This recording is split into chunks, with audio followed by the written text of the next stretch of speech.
Hello, good morning, investors and corporate. Welcome to Digital Roadshow Third Quarter 2024 Performance Review. This section will run about 45 minutes, including Q&A. Company will start the section by 30-minute presentation, followed by 15-minute Q&A. And during Q&A, investor may leave your question in meeting room chat box or use raise your hand function. We will open your microphone so you can ask the question to the company directly. So may I now invite SCG Packaging Public Company Limited to start the presentation. Thank you for the introduction ครับ so my name is สอนนรินทร์ บางเกิดผล so I am from IR team and also I come with my colleague คุณธิติธร so both of us will give you the information of the 9-month performance and also third quarter of this year. So let's start from the first page, that is a key performance of 9 months. So you may see from the graph, start from left hand side, so you can see the revenue improved 4% year on year. So this came from the enlarged of the packaging paper volume and also for the downstream expansion, for example polymer packaging, fiber packaging and also food service packaging. Apart from that, we still have the increase of the dissolving pulp sale to the market, and also for the consumer packaging continue to improve and deliver for the profitability, especially for the ASEAN domestic consumption. For the EBITDA and net profit is you can see from the middle graph and right hand side is dropped down mainly from the third quarter of this year. This is a lower packaging paper margin and also for the rising of the RCP cost. So that lead to the year-on-year drop 1% and of the EBITDA and also for the net profit drop about 7%. That lead to the maintain of the profit margin about 4%. Let's move to the business portfolio by revenue. Start from the left hand side. This is categorized by the business unit. So you can see from the integrated packaging business, mainly for the downstream business. I'm talking about the polymer packaging and also fiber packaging. This is box business. So these two is improved from 36% to 37% on this year. And also for the food service package, fiber business on the green color is improved from 19% to 20%. This is from the higher food service sale volume and also for the power pie as mentioned earlier.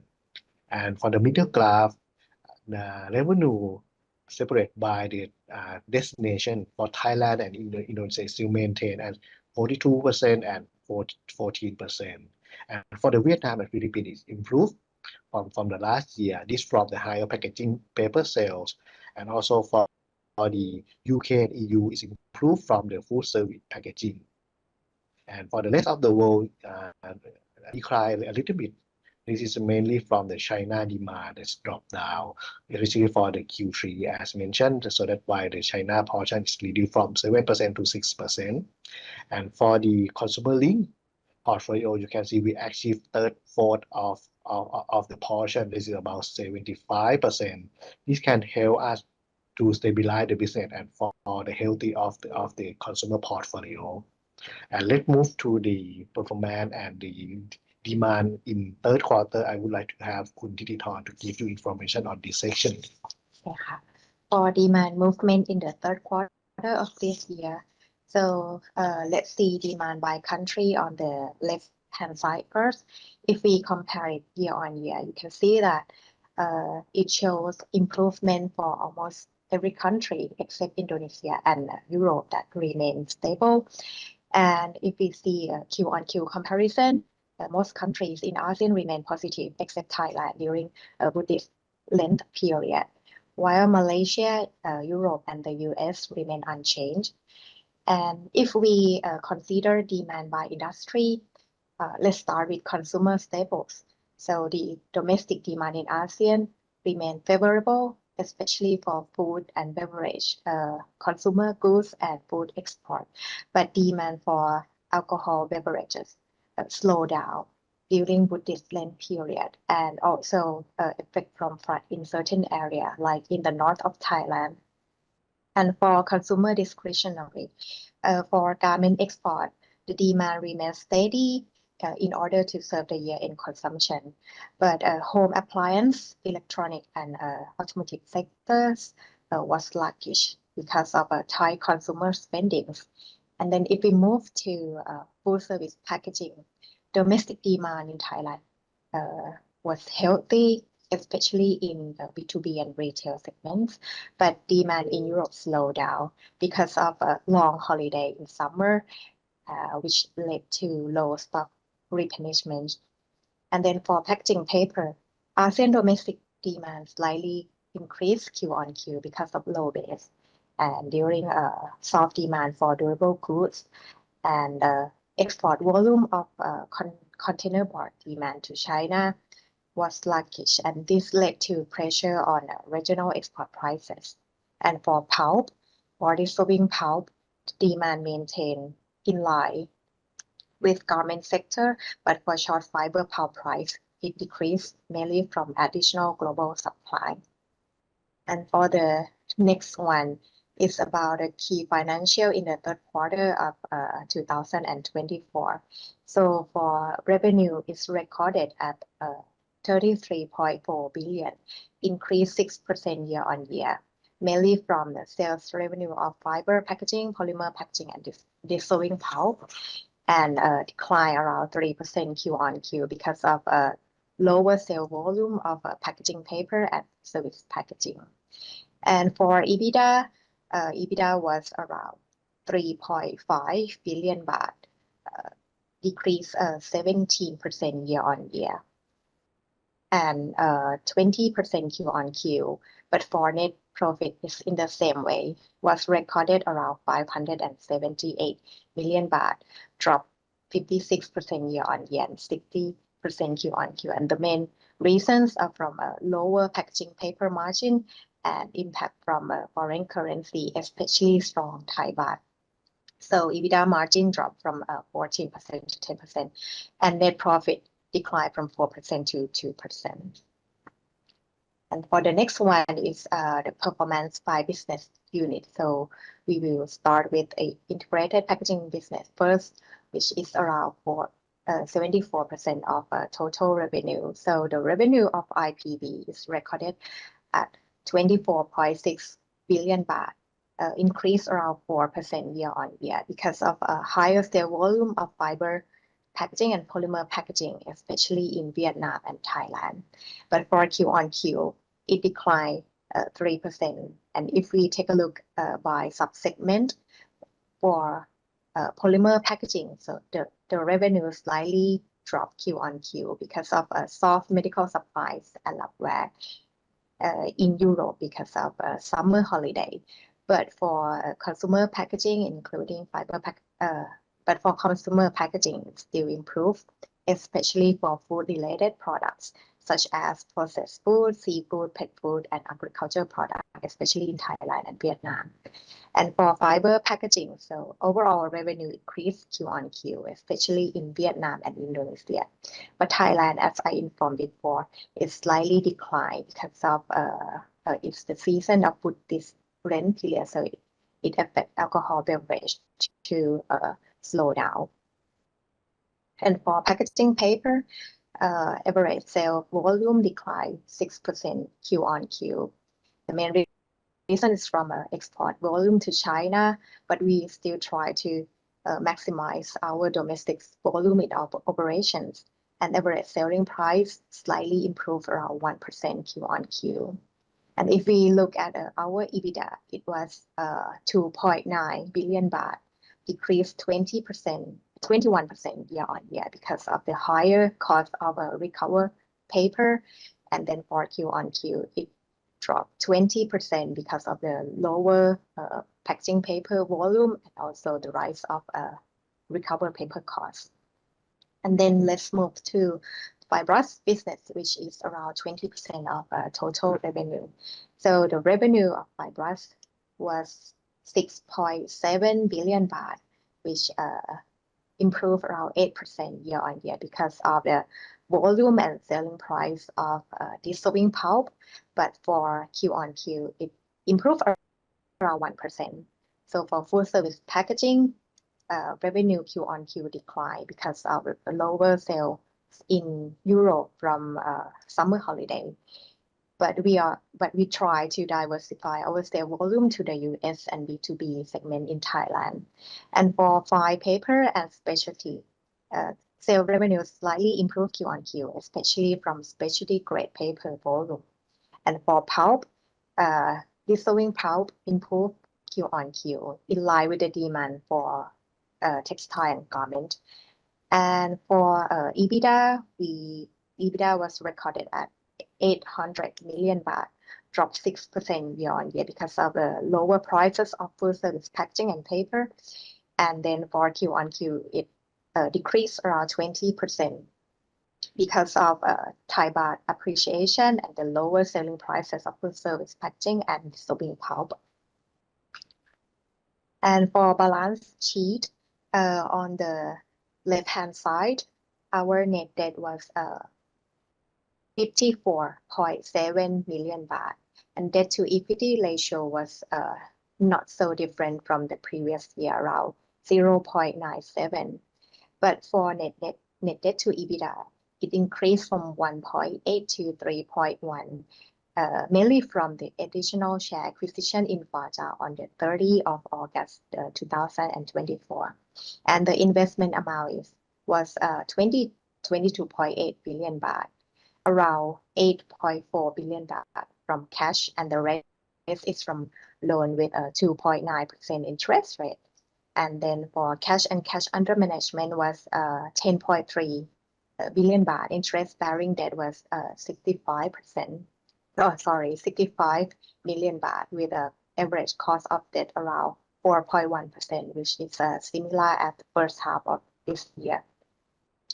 And then if we look at our CapEx plan, for 9 months, we spent around 27.6 billion baht. So yeah, mainly from Faja additional share acquisition. But for the whole year, we planned it around 30 billion baht. And then about the budget plan for 2025, we set it at 13 billion baht, and around 8 to 10 billion baht is for growth CapEx, including M&P and organic expansion. And then the remaining around 3 to 5 billion baht is for maintenance, efficiency, ESG, and innovation.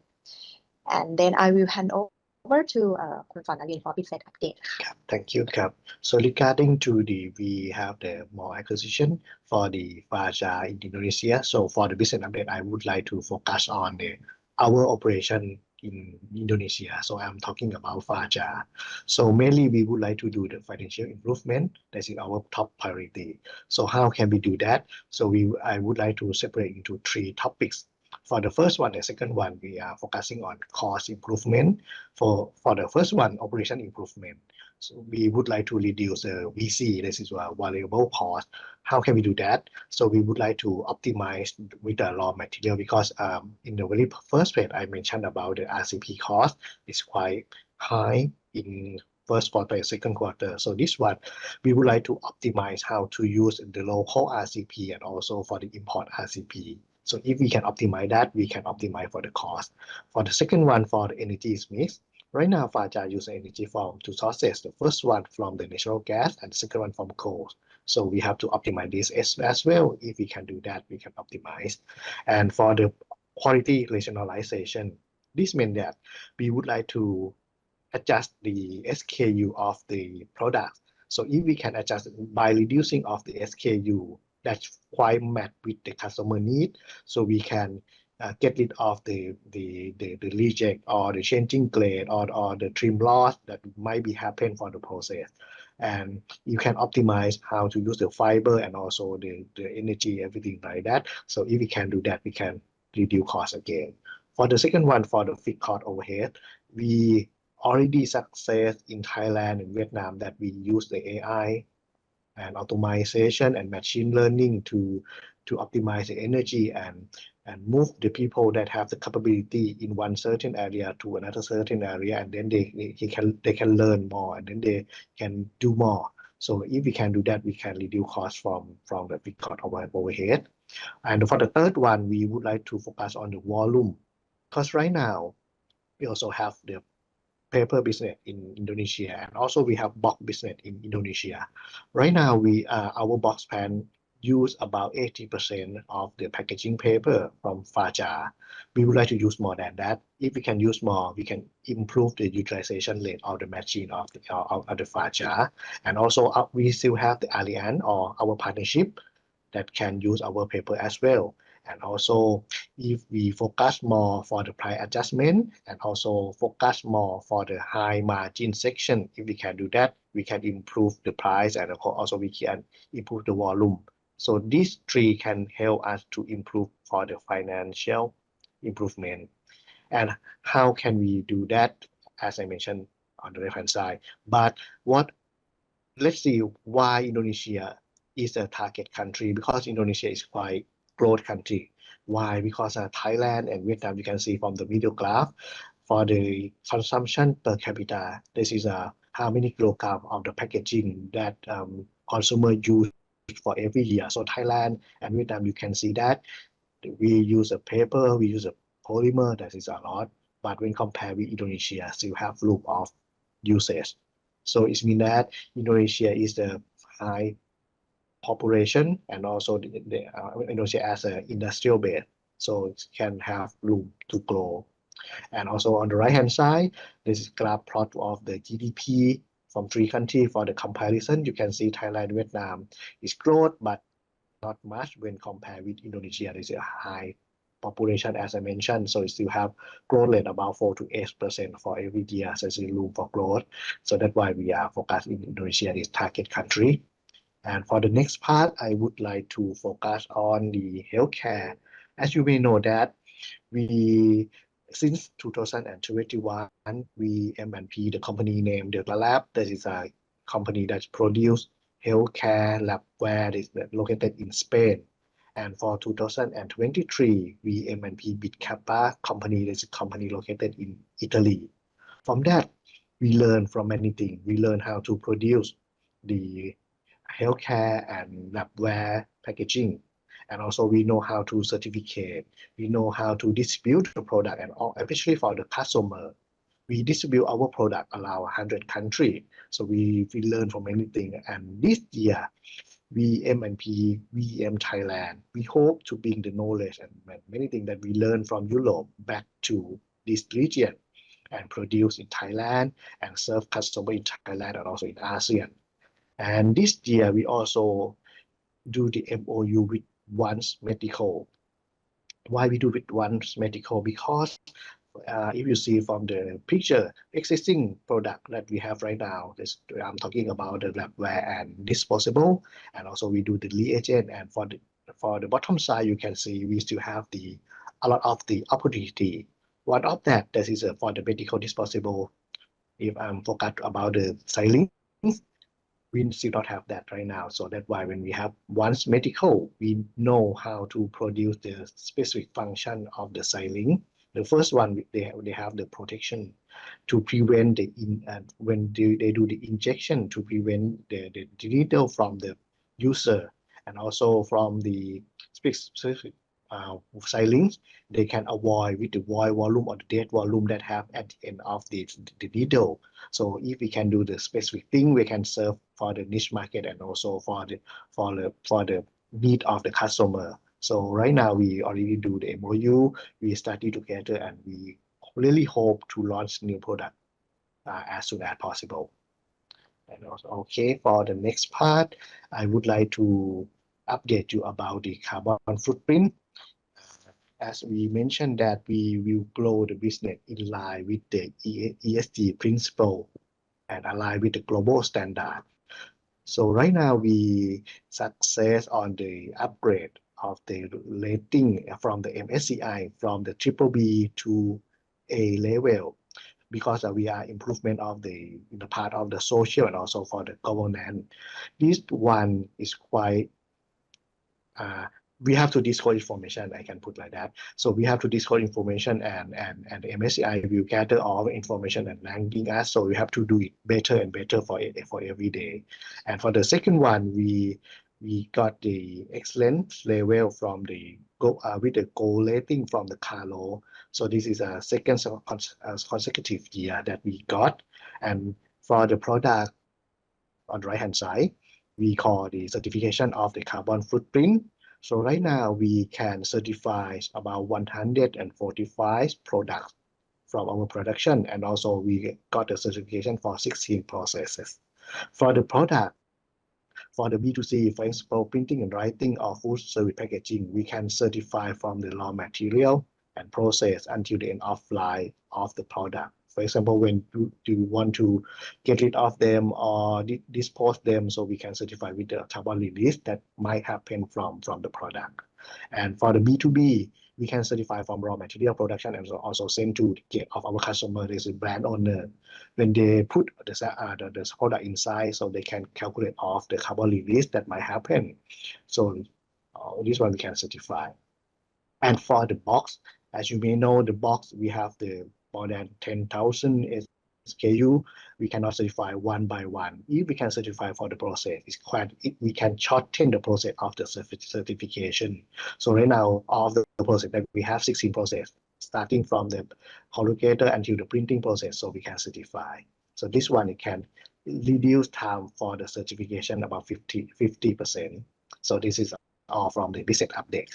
Maybe I can give you with the outlook for the end of the year and also for the next year, what would be happen.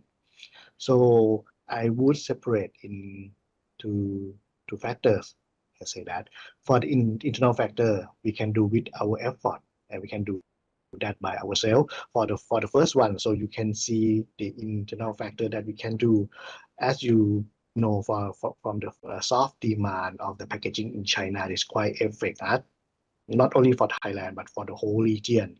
So we have to optimize our portfolio, especially for the ASEAN. Of course, you know the ASEAN is growth country and inflation is better, and also for the consumer consumption move in the good way. So we will focus for more for the domestic consumption, and for the export market, we would do for the cost selling, and also we will find out a new destination, for example, South Asia or Middle East, that might be our main target that we could export our product to them. And for the fragile turnaround, so we see the clear sign, not every quarter but every month. So even the EBITDA is still not good, but we see the improvement of the EBITDA level. So we really confident that in near term we can improve for the financial improvement. And for the downstream product, as Thititorn mentioned earlier, we still have the budget from the money that we can generate for every year. That's it. From the EBITDA margin, we got about 20 billion Thai baht. So we can use that kind of money to invest into the new segment, new business opportunity. So we will keep doing that for the M&P and also for the box business, especially for Vietnam and Indonesia, to improve our integration level. And for the external factor, ASEAN continue to grow, especially for the domestic consumption, and for the exporting still moving well, and also for the tourists, and for the Vietnam and Indonesia expect to outperform. This is from the industry base and also large population, as I mentioned. And for the global economy, I can put that is soft landing in first half, and still move in this way until the end of the year or until the first half of next year, with the policy support and also for the inflation, and also the government has put some stimulus package to improve the performance of the economy in each country.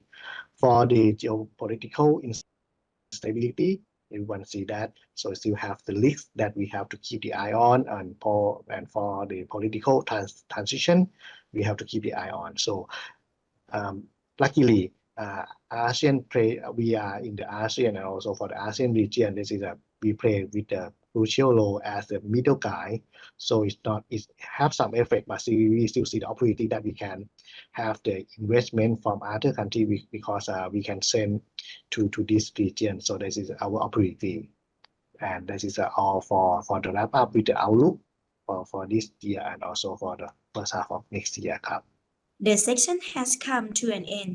So on behalf of the Stock Exchange of Thailand, I would like to thank you investors and corporate for joining the conference. We look forward to welcoming you all again in the next quarter. Thank you very much. ขอบคุณนะคะ ครับ thank you ครับ